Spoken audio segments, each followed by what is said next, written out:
안녕하세요, 여러분. 오늘은 고요한 퇴직 생활 속에서 나를 찾아가는 여정을 함께 이야기해 보려 합니다. 여러분은 퇴직 후 어떤 생각과 감정을 느끼고 계신가요? 새로운 삶의 시작에 대한 기대감이 크신가요? 아니면 그동안 쌓아온 일상의 빈자리에 대해 조금은 허전함을 느끼고 계신가요? 이 시기에 우리는 많은 질문을 하게 됩니다. 나는 이제 무엇을 해야 할까? 그동안 내가 살아온 방식이 과연 올바른 것이었을까? 이런 질문들은 누구에게나 자연스럽게 찾아오는 것들입니다. 퇴직 이후에는 이전과는 다른 삶의 리듬과 속도 속에서 자신을 되돌아보게 되는 시간이 많아지기 마련입니다. 여러분이 느끼고 있는 그 감정들 혹은 고민들이 결코 혼자만의 것이 아니라는 것을 함께 나누고 싶습니다. 우리가 이 여정을 통해 서로의 이야기를 들어보고 나만의 길을 찾는 데 도움을 주고받을 수 있기를 바랍니다. 이제 시작하는 이 대화 속에서 여러분의 소중한 경험과 생각들을 나누어 주시면 좋겠습니다. 고요한 퇴직 생활 속에서 나를 찾아가는 여정은 인생의 후반부에 접어든 우리에게 특별한 의미를 지닙니다. 젊은 시절에는 바쁘게 살아가며 목표를 향해 달려왔던 시간이 많았으나 이제는 조금 더 여유로운 시간이 주어졌습니다. 이 시간을 통해 우리는 자신의 내면을 깊이 들여다보며 잊고 지냈던 나 자신을 다시 만나는 기회를 가질 수 있습니다. 노년의 시점에서 이러한 과정은 더욱 소중해집니다. 그동안의 삶에서 쌓아온 경험과 지혜는 이제 우리가 어떻게 살아왔는지를 되돌아보는데 큰 도움이 됩니다. 우리는 수많은 고난과 기쁨을 겪으며 형성된 자신의 정체성을 다시 한 번 되새기며 그 속에서 자신의 존재 의미를 찾아갈 수 있습니다. 이러한 탐구는 단순히 과거를 돌아보는 것이 아니라 앞으로의 삶을 어떻게 살아가야 할지를 고민하는 중요한 계기가 됩니다. 또한 고요한 시간을 통해 우리는 삶의 소중한 가치들을 다시금 발견할 수 있습니다. 일상 속의 작은 행복, 가족과의 소중한 순간들, 그리고 친구들 간의 따뜻한 교류는 그동안 바쁘게 살아오면서 놓쳐왔던 것들입니다. 이러한 것들이 모여 우리의 삶을 더욱 풍요롭게 만들어주고 우리가 진정으로 원하는 삶의 방향을 설정하는 데 큰 도움을 줍니다. 이 과정에서 우리는 비로소 진정한 나를 이해하고 삶의 의미를 찾는 여정을 시작할 수 있습니다. 이러한 자아 탐색은 단순히 개인적인 성찰에 그치는 것이 아니라 우리 주변의 사람들과의 관계를 더욱 깊게 만들어주는 기반이 됩니다. 노년기에 들어서면서 우리는 자신뿐만 아니라 타인과의 연결고리 속에서 의미를 찾아가는 법을 배우게 됩니다. 결국 고요한 퇴직 생활 속에서 나를 찾아가는 여정은 단순한 자기 발견의 과정이 아니라 우리가 사회의 일원으로서 서로를 이해하고 존중하며 살아갈 수 있는 방법을 모색하는 길이기도 합니다. 이 여정을 통해 우리는 각자의 인생에서 쌓아온 경험을 나누고 서로의 삶을 풍요롭게 하는 데 기여할 수 있습니다. 이러한 의미의 탐구는 단순히 개인적인 차원을 넘어 인생의 후반부를 더욱 의미있게 만들어줄 수 있는 중요한 방법이 될 것입니다. 퇴직 후의 고요한 삶 속에서 우리는 많은 변화를 겪게 됩니다. 그 변화는 때로는 두려움으로 다가오기도 하고 때로는 새로운 기회로 느껴지기도 합니다. 이번에는 몇 가지 사례를 통해 그 변화의 과정을 함께 돌아보겠습니다. 첫 번째 사례로 한 분의 퇴직 후 삶을 이야기해 보겠습니다. 그는 퇴직 후 처음에는 무기력한 기분을 느꼈습니다. 매일 정해진 일과가 없어진 탓에 무엇을 해야 할지 모르는 막막함이 커졌습니다. 이제는 내가 어떤 존재인지 잊어버린 것 같다 라고 말씀하셨습니다. 하지만 시간이 지나면서 그는 매일 아침 일어나 산책하는 습관을 들였습니다.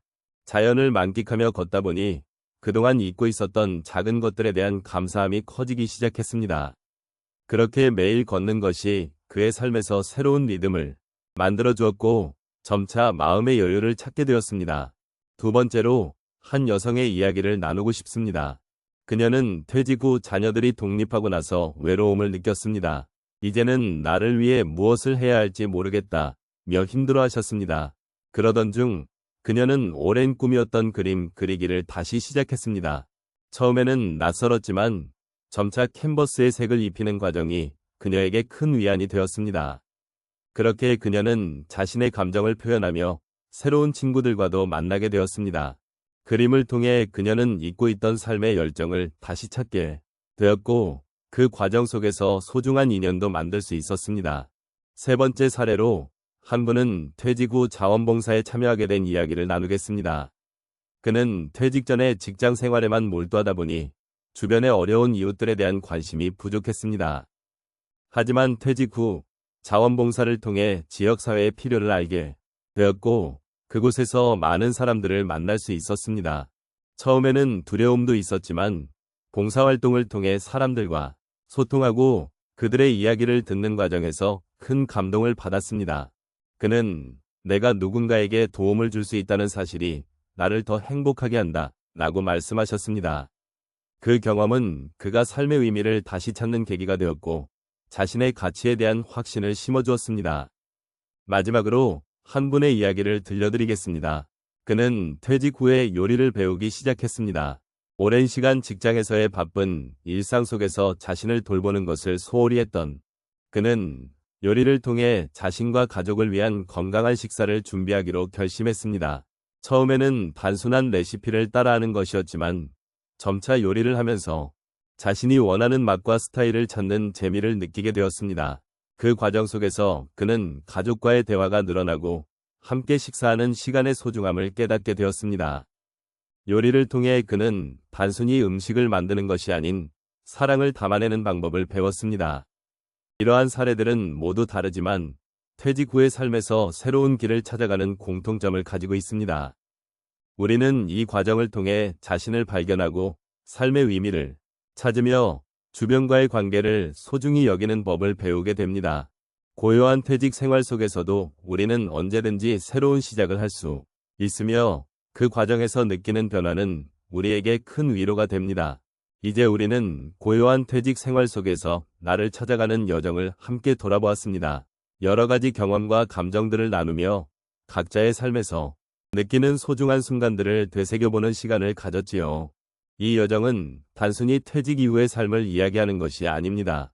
오히려 우리가 살아온 길과 앞으로 나아갈 길을 함께 성찰하는 기회가 되었기를 바랍니다. 이제까지의 여정에서 우리는 서로의 이야기를 통해 많은 것을 배웠습니다. 각자의 인생에서 마주한 고난과 기쁨은 다르지만 그 속에서 느끼는 감정은 모두가 공통적으로 느끼는 부분이지요. 퇴직 후의 고요한 시간 속에서도 우리는 여전히 누군가와 연결되어 있고 그 연결이 우리에게 위로와 힘이 될 수 있음을 잊지 말아야 합니다. 제대로 된 삶을 살기 위해서는 자신을 먼저 돌보는 것이 중요합니다. 우리는 이제까지 열심히 살아오며 많은 책임을 졌습니다. 그 과정에서 자신을 소홀히 했던 순간들도 있었을 것입니다. 이제는 그런 시간을 되돌아보며 나 자신을 존중하고 사랑하는 법을 배우는 것이 필요합니다. 자신을 사랑하는 것은 결코 이기적인 행동이 아닙니다. 오히려 자신을 사랑하는 만큼 타인에게도 더 큰 사랑을 나눌 수 있는 힘이 생긴다는 것을 잊지 말아야 합니다. 퇴직 후의 삶은 새로운 시작이자 나 자신을 재발견하는 기회입니다. 우리가 경험한 모든 것들은 이제 새로운 발판이 되어줄 것입니다. 과거의 경험들은 우리를 성장하게 하고 앞으로 나아갈 수 있는 지혜를 더해줍니다. 이 모든 순간들이 모여 우리가 더욱 깊이 있는 삶을 살아가도록 돕는 힘이 될 것입니다. 마지막으로 이 여정을 함께 해주신 모든 분들께 깊은 감사를 드립니다. 우리가 나눈 시간과 이야기는 결코 헛되지 않을 것입니다. 서로의 삶을 존중하고 그 안에서 소중한 가치를 발견하는 것이 우리의 목표입니다. 고요한 퇴직 생활 속에서 여러분 모두가 자신을 찾아가는 여정이 되기를 진심으로 바랍니다. 이 여정이 여러분의 삶에 작은 위로와 희망이 되기를 바라며 앞으로도 서로의 길을 응원하고 지켜보는 동반자가 되어 주셨으면 좋겠습니다.